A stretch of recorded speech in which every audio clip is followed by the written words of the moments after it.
This is Rockslapping Champions. Player 1, playing Zeratul. We have Malkaviano. And player 2, playing Carax. We have Neometal. So while the players get set up, as usual, let's have a look at the masteries. You can see that we have a probe that is poking away at the rocks, but Carax will be fast expanding over here. And the masteries, we have the unit attack speed, we have the support cooldown and reduction mastery, and then we have the legion cost. I think the only one that is potentially debatable is the artifact spawn mastery instead, because that one usually allows you to get your artifacts faster, and that makes it just increases the ramp of your army. So generally speaking, you want to go for the artifact spawn mastery instead.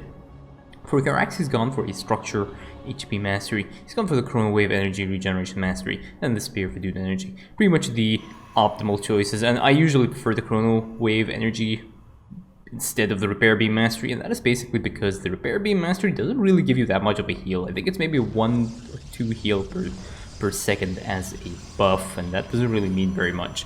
The chrono wave energy regeneration allows you to spam your chrono waves, and it allows you to spam your spirit for doing abilities. Now we can see that Zeratul has put down a couple of Zelnaga passageways, and they are near the ramp.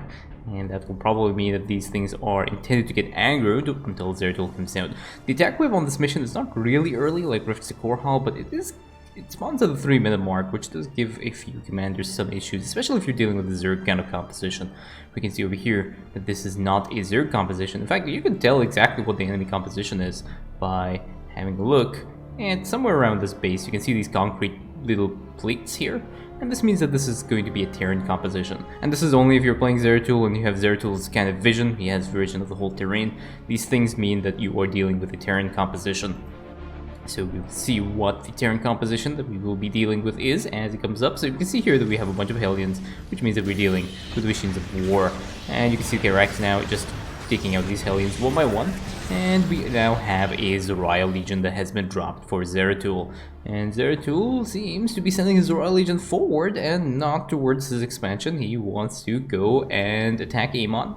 But Zeratul's Zeratul Legion is probably going to end up wasting more of their time in the little commute that goes to across the map, which is basically everybody's life in real life. When they go to work, they get stuck in traffic, and this is exactly what has happened, and one of these Zeratul Legion actually ends up getting picked off by the little missile turret. Over here, still no expansion for Zeratul. Zeratul is checking stuff out right now. I do not know what Zeratul wants to do. Okay, there we go. He was looking for his artifact fragment, so he did find his artifact fragment. He is at fragment number 1, and he now has a 180-second cooldown. He has gone for the Tesseract Monolith, and now Zeratul is going to rock slap. Zeratul clearing the rocks is not really that bad, but given his other options, especially the fact that he has the Legion and he has access to his Stalkers, usually you do not want to be using Zeratul for rock slapping, because you should be able to clear your expansion much before Zeratul spawns, and not really at the 5-minute mark. So we'll see when the expansion comes down, but unfortunately there is another attack wave that is coming up towards the players' bases, and none of these...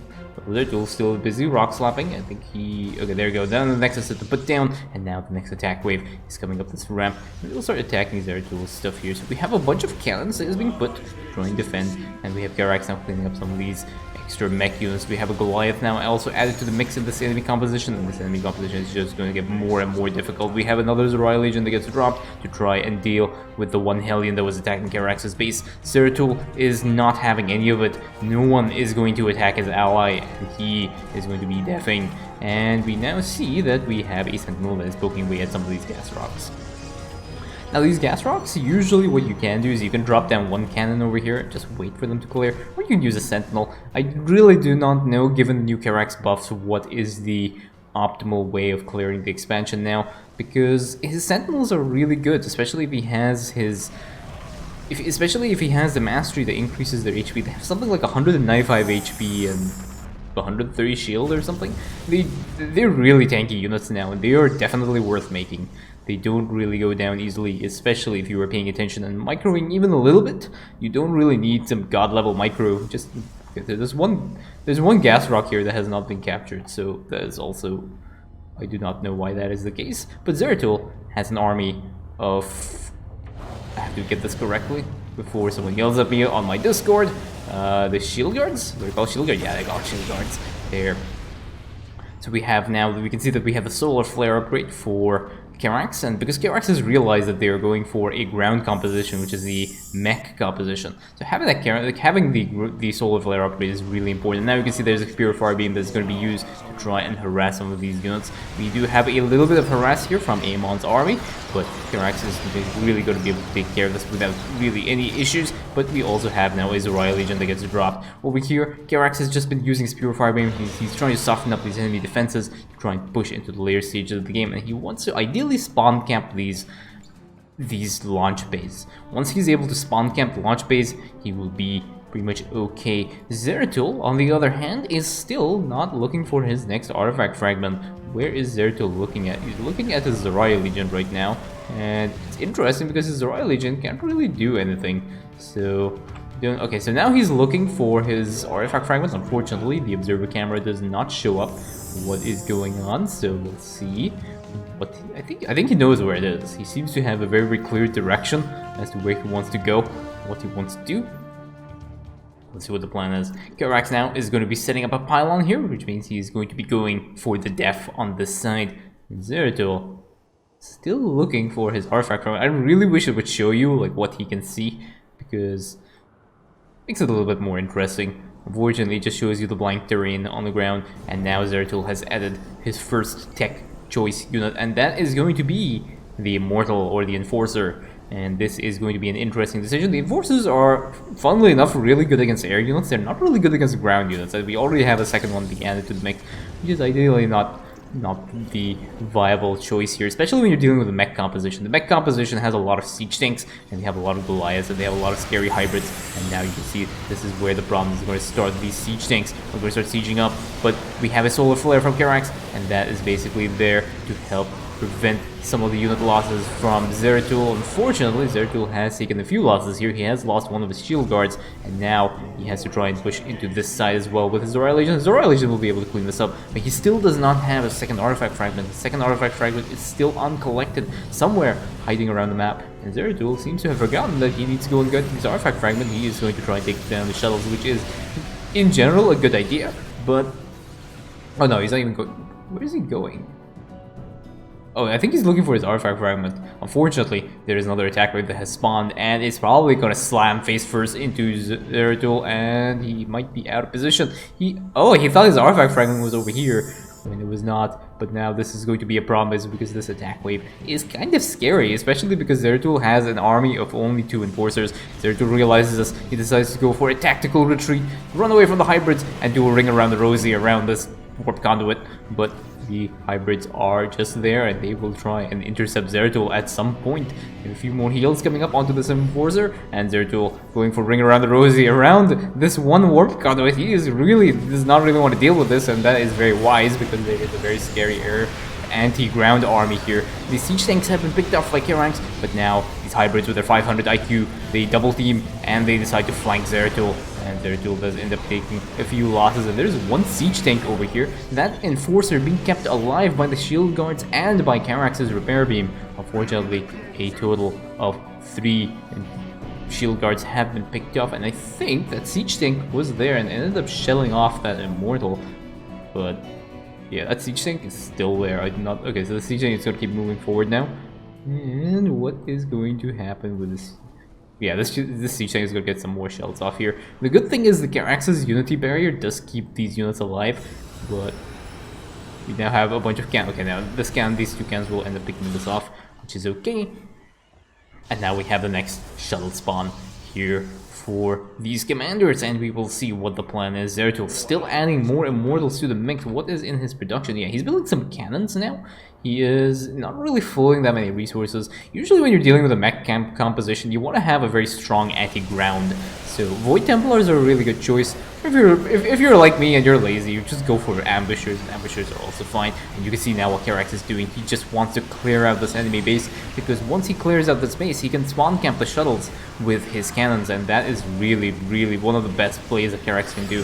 He's really good. His static defense is really good, but you need to be able to spawn camp. But now Zeratul has to come out and deal with these shuttles, and there is a very strong escort here ground. There's an attack wave that has come up, but now there are 3 hybrids, and Zeratul is attacking from the low ground onto the high ground, and these siege tanks are getting so much value. They are shelling off all of Zeratul's immortals. All of his shield guards are just getting completely wiped. That's the Royal Legion not able to clear out even those siege tanks. And there is a Thor as well in the mix, and Zeratul is going to go for a tactical retreat. So far, he has lost 5 shield guards and 2 of his enforcers, which really kind of stings.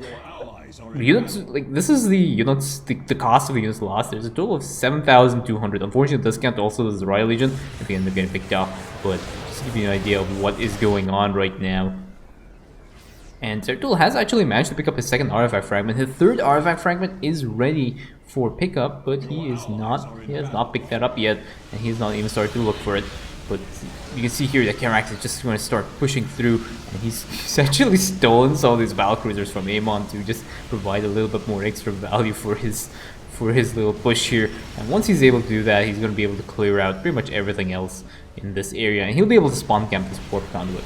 Zeratul is looking for his next artifact fragment, and he's decided to push into this side. There's a Seeker missile right on top of his army, and his army is completely clumped up. He does end up picking off the rest of the Banshees that were cloaked, and finally the Raven that has been Seeker missiling his face for a while. And now the next harass wave for the bonus objective will spawn, and I think there might even be an attack wave here. This harass wave is going to be coming up to try and take out this bonus objective, and Zeratul seems to have a reasonable amount, but not before one of his shield guards also gets picked off. And you just see the damage output here from some of these warhounds. They deal a good amount of damage, and Zeratul is sitting at a total of 4 enforcers right now, and that is going to be a bit problematic because now there is an attack wave that has spawned, and Zeratul wants to try and engage this. So Zeratul is going to be jumping in face first, which might not be too wise of an idea.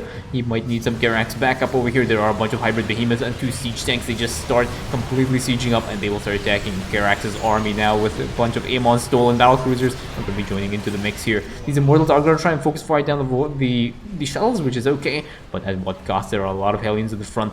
Widowmine as well burrows here, and will probably end up attacking one of the enforcers, and that ends up picking that off as well. There's siege tanks on the back line as well, and Zeratul's 3 cannons are not going to last very long against this army, which is a very strong. The hybrid nemesis actually stasis that void cannon. And now that immortal is on the retreat right now. It is trying to run away and stay away from Amon's army, but the next wave of shells have spawned. This is exactly what I was talking about. His ability to just spawn camp some of these things is very useful. Zeratul is actually in peril. He tries to drop down one of his Tesseract Monoliths. He has 2 more, but he doesn't end up dropping that down, and that Tesseract Monolith will end up going down. And now we have a Zeratul Legion that is here, and the Zeratul Legion will end up picking off the rest of that attack wave that had spawned from the previous wave. And you can see now these shuttles are pretty much done for. We now have 2 more shuttles left, but this one is going to be a little bit more of a difficult attack because there's an attack wave that will spawn in this area here that will also try and line up. It tends to line up with the shuttles. If you not end up clearing the shuttles early, that attack wave lines up the shuttles and becomes a really scary, very difficult one to deal with because it combines with the escorts as well, which makes it even more difficult to handle.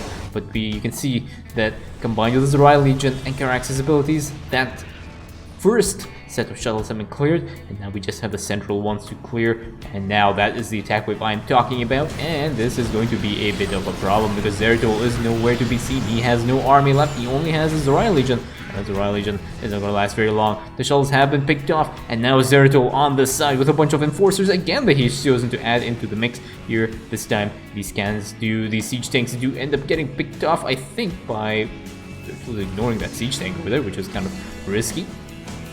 All in all, we can see that Zeratul has lost a total of 2 Zeratuls, 12 shield guards, and 7 enforcers right now. One of his valuable Tesseract Monoliths. Doesn't seem to be using his Tesseract Monoliths, but yeah, we have the steadfast reinforcements as well, which is an interesting choice. Again, this one increases the duration of Legion and the Avatar cooldowns. He doesn't have his Avatar, and his Legions don't really last very long anyway against the enemy composition. because the enemies just tend to pick off like all these Zeratul. You can see over here what I mean by that. We just have Yamato cannons directly onto these ones. Just one by one they doesn't get picked off. So he's not really getting any value for any of this. So we can see now the Karax is trying to push into this side as well. He wants to try and spawn camp, which is the play here for Karax. Zeratul, on the other hand, is building a few more shield guards. What does he have in production? He's decided to go for a cannon build now. He's lost a lot of his resources, but he's fulling 2,000 minerals, so he should be building some more of these units that he wants to build. But still, no Void Shrine. I don't think at any point he's going to go for that. And you can see now what I mean, but the Riley just randomly getting picked up. We have another one here, and will that... Yeah, that Enforcer also gets picked off by the one Marauder because he was not really paying attention. Now he's up to 8 Enforcers lost as a result of this skirmish that has been going on. But now we have Karax spawn camping the next area here. So this is going to be 2 out of the 3 launch bays that have been handled. And now we have another harass wave that's coming up here for the bonus objective, and Zeratul is trying to find his artifact, his next artifact, but this is the 22-minute mark, and there's still no artifact fragment, no third artifact fragment for Zeratul, and he's still floating on his 3 Tesseract Mounts, and now this is going to be a problem because his attack wave tends to split when it tends to attack you, and you can see that there are a lot of Goliaths, lots of hybrids over here, and there are Thors on the back line, and these hybrids are scary. One of these shield guards already go down. That Enforcer is not going to last it's not going to stand any chance against the attack wave, and now there is another attack wave here with a hybrid Behemoth and a hybrid Reaver, I think that's what it's called, and that Nexus is pretty much done for. Zeratul decides to try and attack this side, but he's jumping right into the area of Widow Mines here, which is again going to be a bit problematic. Down goes Zeratul's Nexus with his one uncaptured gas rock here, which is also an interesting tech decision. Zeratul has to try and maneuver around the side now to try and handle this, but how is he going to deal with this? There are a lot of units here, and there's a lot of detection. Zeratul jumps in and just gets completely wrecked by his army, and then he decides to throw the rest of his army with his 2 Enforcers, tries to move up the ramp past these units, but they end up body blocking his army, and his army gets completely shredded by this attack wave, and that is the end of Zeratul's expansion. And now we have the last attack with the spawns. So Karax has used a tactical jump here from his Valcruisers to try and help his ally, because his ally will get wiped, and if his ally gets wiped, this could be very bad, because he would not be able to submit a Rockslapping Champions replay if his ally leaves, so he has to try and save his ally. And also, you don't want to lose the game if your ally structures also gets wiped, but that might be also another reason why the Karax has chosen to tactical jump his Valcruisers. But now that hybrid is going to end up getting cleaned up. This is the last attack wave.